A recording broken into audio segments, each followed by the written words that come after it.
И всем привет, дорогие друзья, с вами снова Нетро, и сегодня я вам расскажу историю, почему не было видео и как я вообще жил все это время. 22 января я провел свой последний стрим и перешел на другой канал, снимать ролики по другим играм вместе со своими друзьями, потому что мне надоело снимать на этот канал. Во время того, как я снимал видео на тот канал, у меня была параллельно дистанционка в колледже. Я поступил туда в сентябре 2021 года. Учусь я там на повара. И 23 февраля у меня должна была начаться практика в Харькове. Это областной город на территории Украины. 22 февраля я приехал туда, чтобы разложить свои вещи в общаге. И 23-го, как и планировалось, началась практика. Этот день прошел очень легко. Но на следующий день случилось кое-что ужасное. Мною принято решение о проведении специальной военной операции.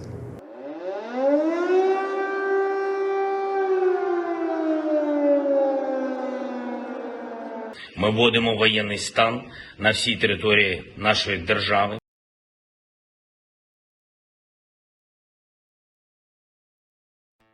В тот момент я был вне себя от страха.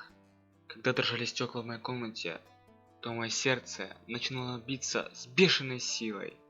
И вечером на самой быстрой электричке я отправился обратно в свой город Изюм. Я думал, что все будет спокойно в моем городе, поэтому я играл на компьютере, смотрел сериал и смотрел YouTube. Но я глубоко ошибался. Каждый день в нашем городе были слышны взрывы.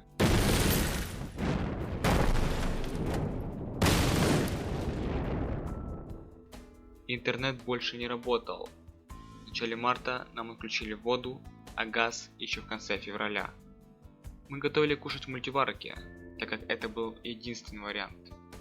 В чатах города мы могли узнавать информацию об обстрелах и взрывах, но 8 марта пропала и связь. Оставался только свет, и мы радовались хотя бы этому. У нас не было подвала в доме, так как мы живем в квартире, поэтому нам приходилось прятаться в ванной, как только мы слышали взрывы. Наша кошка тоже пряталась с нами, так как и ей было страшно. Но 10 марта случилось то, чего мы и боялись. Над нашими головами 3 раза пролетел самолет.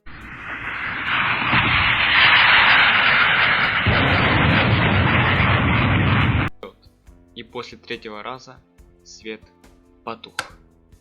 Хорошо, что мама успела нагреть чайник.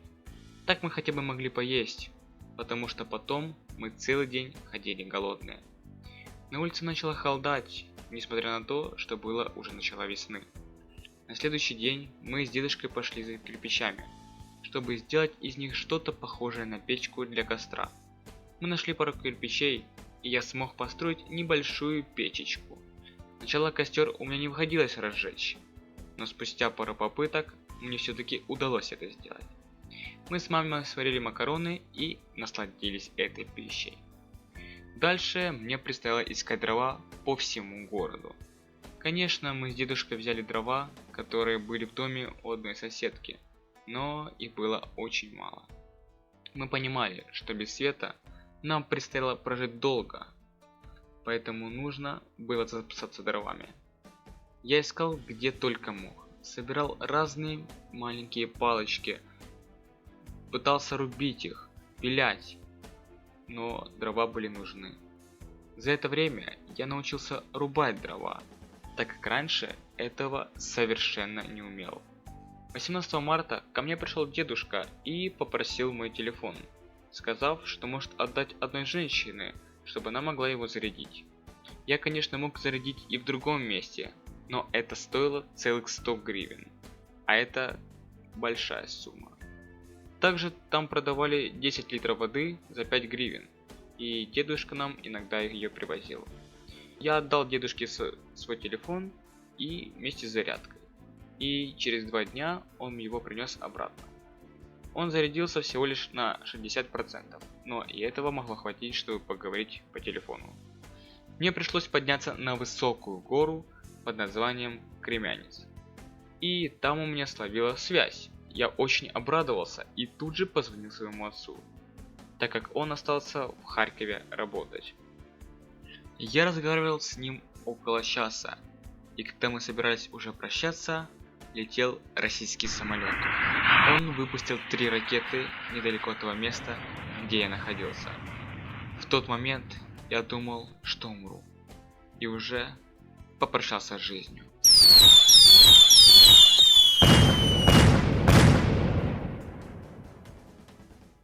Но я обошелся лишь невероятным страхом и разбитым телефоном. Я мигом побежал обратно домой, бежал со скоростью света. И прибежав домой, я рассказал всё маме.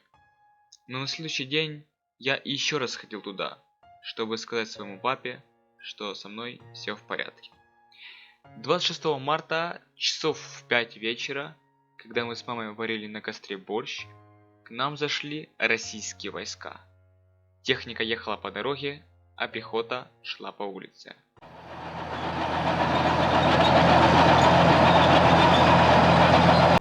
Мы тогда не испугались, так как на другой стороне реки российские войска захватили территорию еще в первой половине месяца. На одной стороне были российские войска, на другой – украинские. Так как украинцы взорвали все мосты в городе, русские его обстреливали, и теперь они смогли зайти с другой стороны. Им пришлось сделать очень большой круг, чтобы это сделать.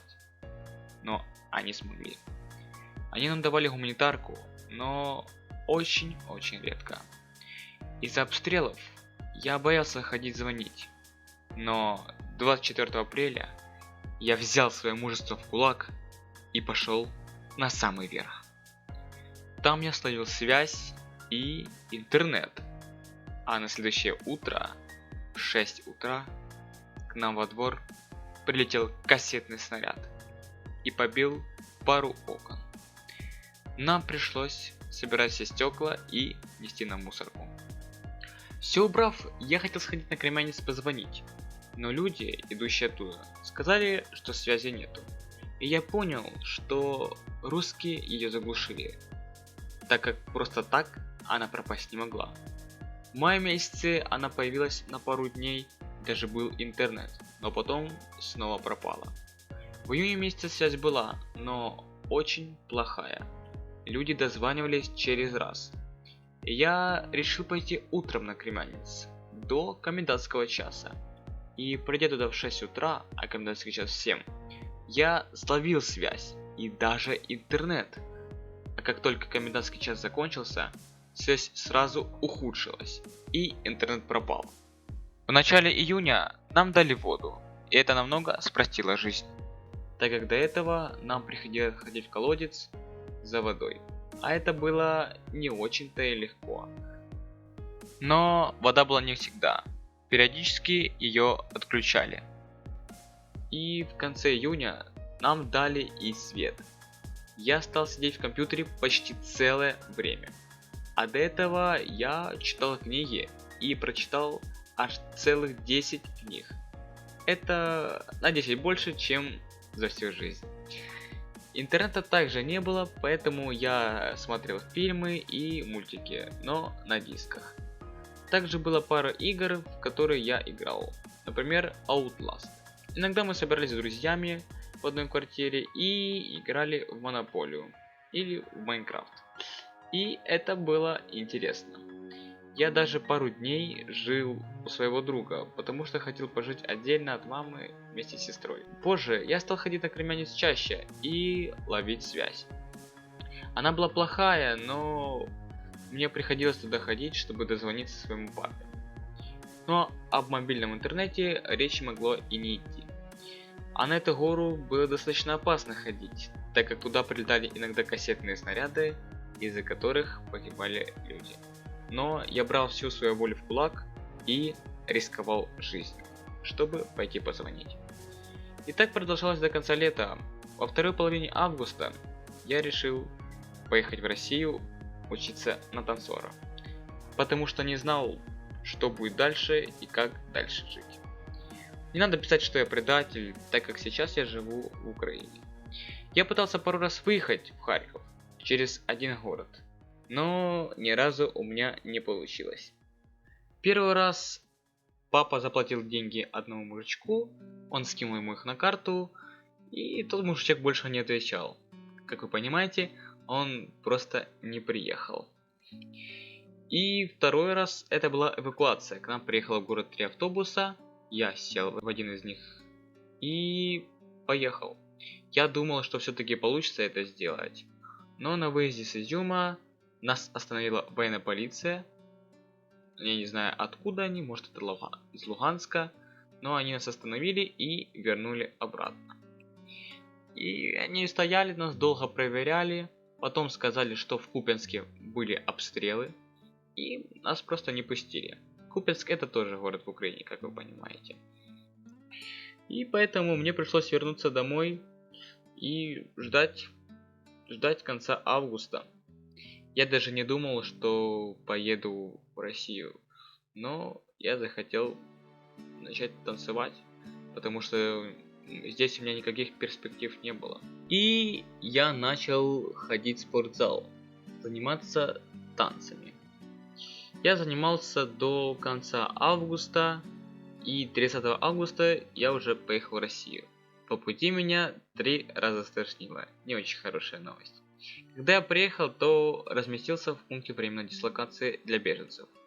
Там я пробыл около недельки. Там меня хорошо кормили 3 раза в день. Иногда, конечно, еда была так себе, но в принципе хорошо. Туалет был нормальный, душ был в одном из комплексов, но он был достаточно хороший.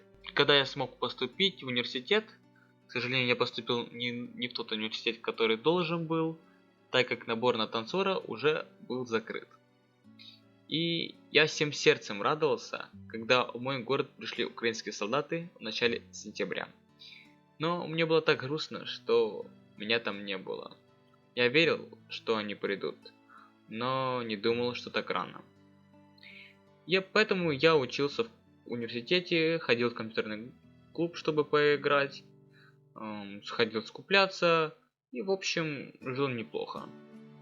Кстати, еще я поехал в Россию из-за того, что просто не мог общаться со своей девушкой, бывшей девушкой, из-за отсутствия интернета.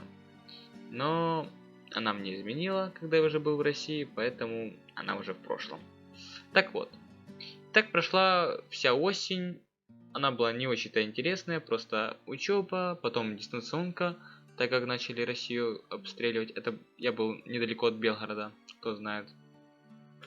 И в конце ноября я уже начал задумываться о выезде в Украину. Я думал такой, может мне выехать, тем более, что там начали говорить, что может быть вторая волна мобилизации в России. А мне как-то не хотелось идти воевать. Я начал связываться с волонтерами с помощью своего двоюродного брата, который тоже выехал. Он был в России, но он выехал. И в конце концов, 4 декабря я уже ехал в поезде до Москвы. Там я переночевал у волонтера и на следующий день на автобусе отправился с Москвы в Беларусь. Там тоже переночевал, там был детский лагерь, там разместились беженцы, и на следующий день я уже отправился в Украину. Мы прошли границу с Беларусью, но до границы с Украиной надо было пройти 3 километра. А в то время был снег и слякоть, и было не очень удобно тащить чемодан. Путь был долгий, и мне пришлось немало пройти, чтобы добраться до границы. Но спустя долгие мучения мне все-таки удалось перейти украинскую границу. И вечером я уже ехал на поезде в Киев до друга. Утром я приехал, мы встретились, выпили пивка, и этим же вечером я поехал на поезде до своего родного города. И вот я уже здесь и снимаю сейчас для вас этот ролик. Приехал я 9 декабря, и в сумме я ехал, не учитывая ночевки и остановки, примерно 2,5 дня. То есть это 60 часов. Я надеюсь, вам понравился этот ролик. Если понравился, то, конечно же, поставьте лайк и подпишитесь на этот канал. Это была моя история, как я жил все это время. Ну а с вами был Нетро. Всем удачи и всем пока-пока.